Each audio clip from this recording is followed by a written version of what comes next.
This is another illustrations you can find in that book, showing the so-called Chinese order, the order of the traditional Chinese architectures, and you should be able to find this kind of all these architectural elements in our traditional Chinese architecture. Start from the base. This is ground. This is the base over here.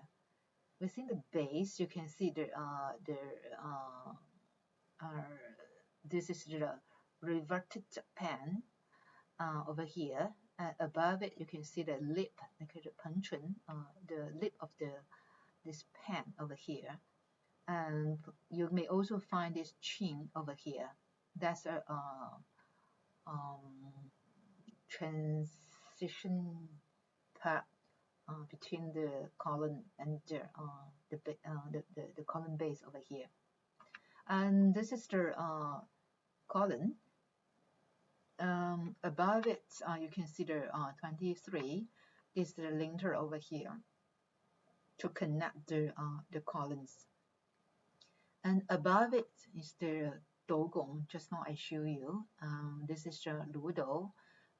This is the gong. This is the do. And dogong could be,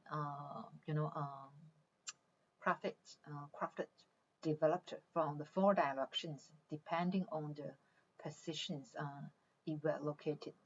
So could be, jointed perpendicular to the wall, or could be parallel to the wall itself. And this part number 17 is called the arm. It's a structural component.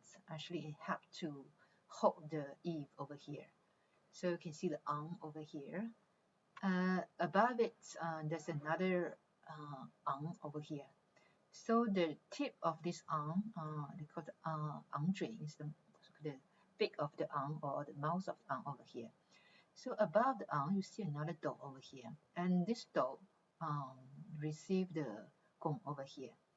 So this a little piece protruding out is called as the shuttle over here, and above it another, the smaller door over here. So this one is called the eave perin.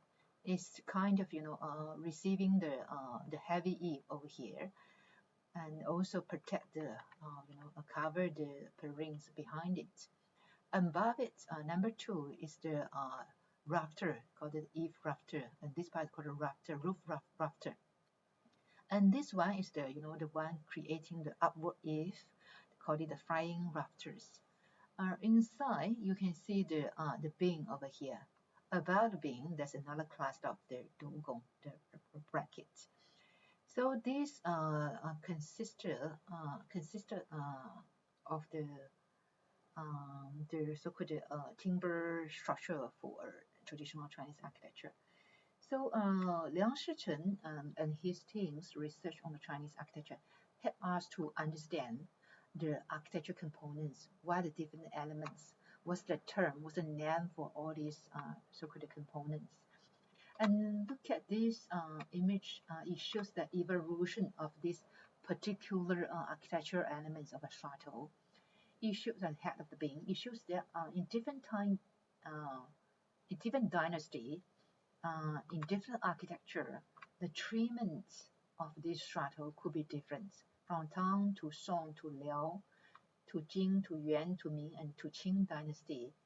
So their field work, their records, and help us, the marine records, and help us to understand actually the evolutions of all these architecture elements, even within China itself. That's kind of transformations. And also the way they analyze the architecture components actually help us to understand how to develop a systematical analysis of Chinese architecture. You can look at the different components across the different time periods, and also across the different regions, and look at how the same components could be designed and crafted in many different ways. Then what led to the changes. Okay, this one. Liang Shichen and Lin Huiying's research on the Chinese architecture became possible because at that time they found two very important books about the Chinese architecture. It was called as grammar books for the Chinese architecture. The first one is the Yin Zhao Fa Shi, the building standards. This book was completed in Song Dynasty by this person called Li Jie. This is the year for the Song Dynasty. Actually, this book was sent to Liang Shichen when he was studying architecture in Yupan by his fathers. When he received this book, he can read all the Chinese characters but couldn't understand the meaning of the book. Yeah, because no research on that. So even you see the word, you can't understand the meanings. And the second book is this 工程做法哲理 and structural regulations. This book was complete in Qing Dynasty, and this book was founded when Liang Shichen returned back to Beijing, and he got this book.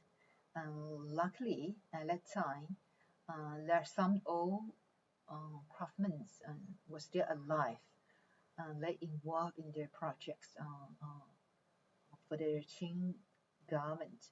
So they were able to hack him to decipher those secret codes in these structural regulations,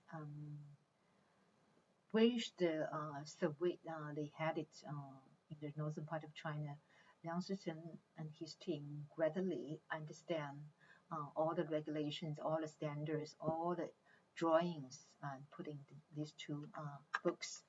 Actually, these two books were the government manuals developed by the so-called, we say this work department, public work department for the government. There's a lot of collection of the regulations and drawings and standards set for the government buildings, the official buildings. So through the study of these two grammar books, they understand that actually for the traditional Chinese architecture designed for the government, and the use of the module, brick and tower and color scheme, even the decoration, was determined by the type and official ranking of the building. So actually the Chinese architecture, they have certain kind of hierarchy. You can tell from the scale and size and color scheme decorations to tell their hierarchies. And these two books, as the government manuals, actually show us the technological aspect of the Chinese architectures. And there's a lot of terms, in this book. Later, the team have to annotate it and to translate it into the language we can understand today.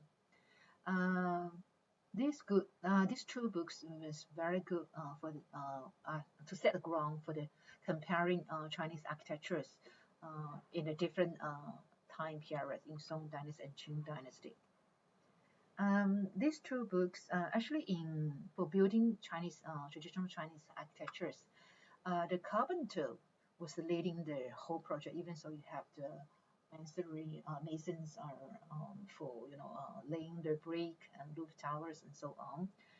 So in China, the carpentry was divided into the two groups. One is we call it the major carpentry, 大木作, the other one is minor carpentry, 小木作, in southern part also called 细木作. So the major carpentry refer to the timber work for structure and associated elements such as column, beams, lintel, brackets, and purlin, and rafter, and so on. 小木作 is more related to not supporting structure for the buildings. It's kind of joinery work for window, door, screen, ceilings, and shrines that could be separated from the main structures.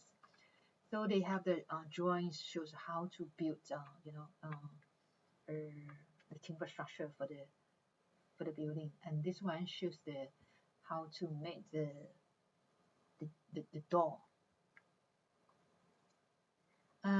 They also have a detailed regulations on the brick and tower masonry.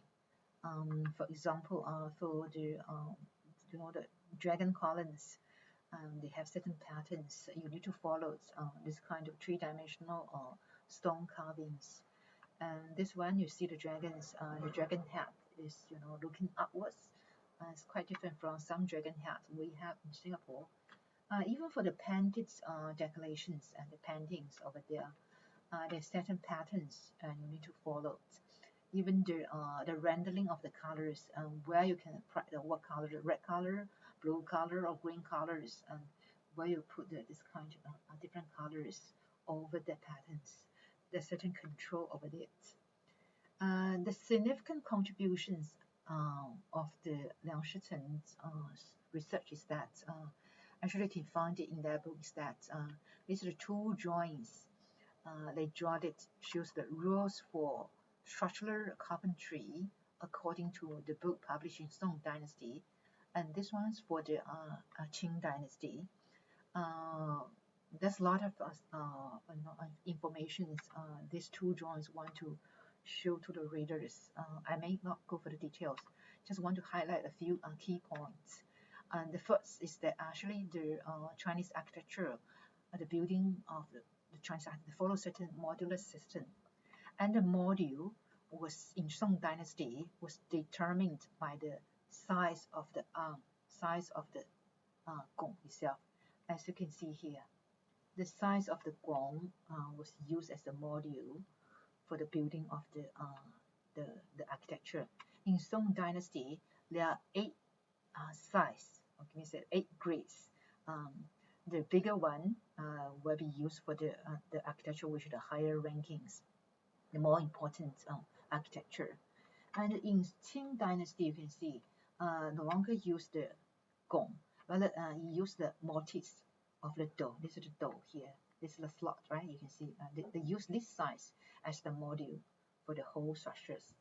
And the size of grids was increased from 8 to 11. In Qing Dynasty, they have 11 size to be used, to be adopted for the different architectures.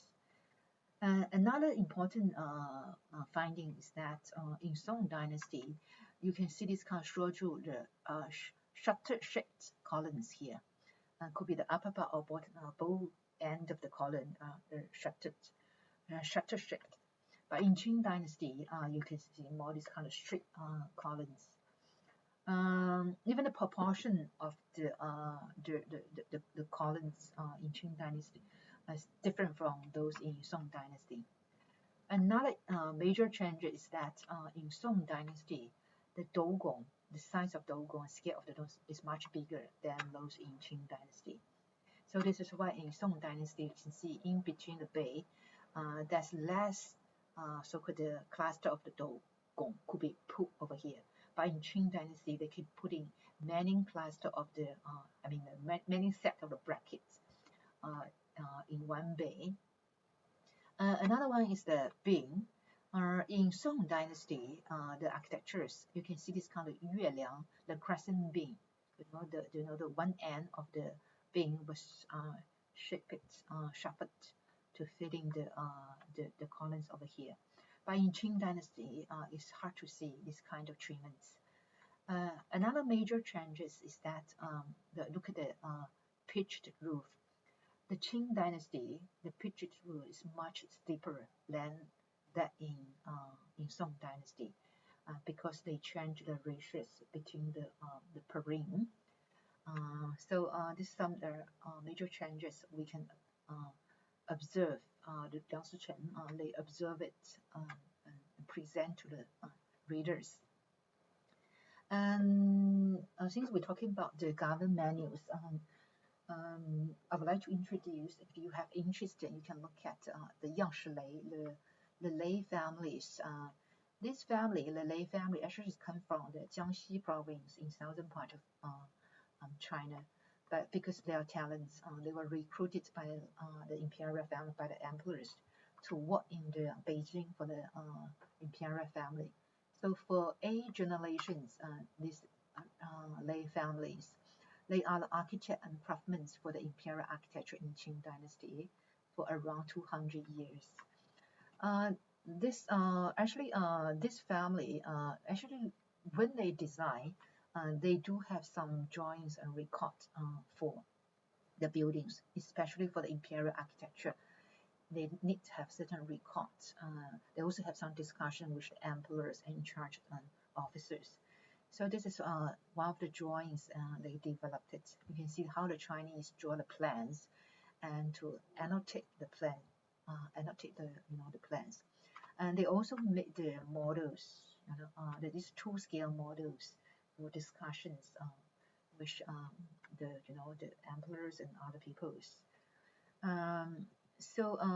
This is what they had it for the government buildings, imperial architecture, this kind of official buildings.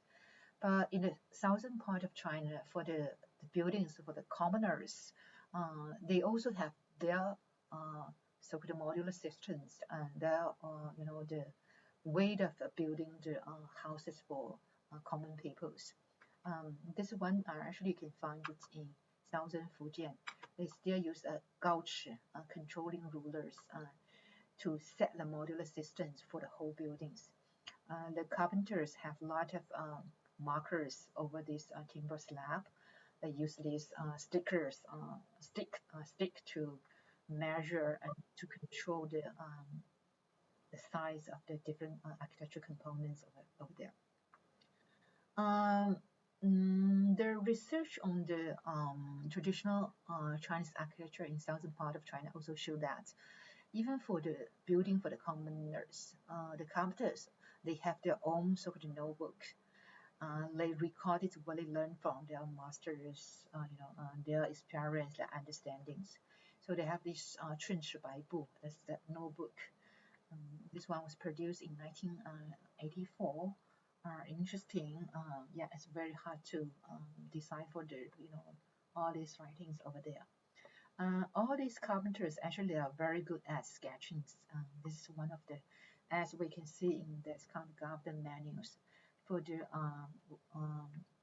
famous carpenters, for example, Wang Yishun. He was able to draw these kind of sections to show different the size of the different architecture components. Plan for this central the hall or deity. In Singapore, yes, for the building of the traditional Chinese architecture, we also have the drawings, but different from what they have in China is that because the colonial government, the control, they need the registered engineer and architect to draw for the drawing submission. So you can see the drawing is very different. The later lecture we'll talk about it. This is for the Hongsansi temple. Actually, the craftsmen from China, they didn't follow this kind of drawings to build the temple. They have their own understandings and will be able to craft it in their own way. So yeah, this is the end of the first part of the second lectures. That was the certain kind of unchanged part of the Chinese architectures, the structural systems, and the various kind of architectural components you can find in the traditional Chinese architectures. But as I mentioned, the naming, even the the shape and size of these architectural components varied in different part of China in different historical periods. So in the following parts, we were talking about the traditional architecture in southern part of China. You will have some understanding of the the difference between the north and the south. Thank you.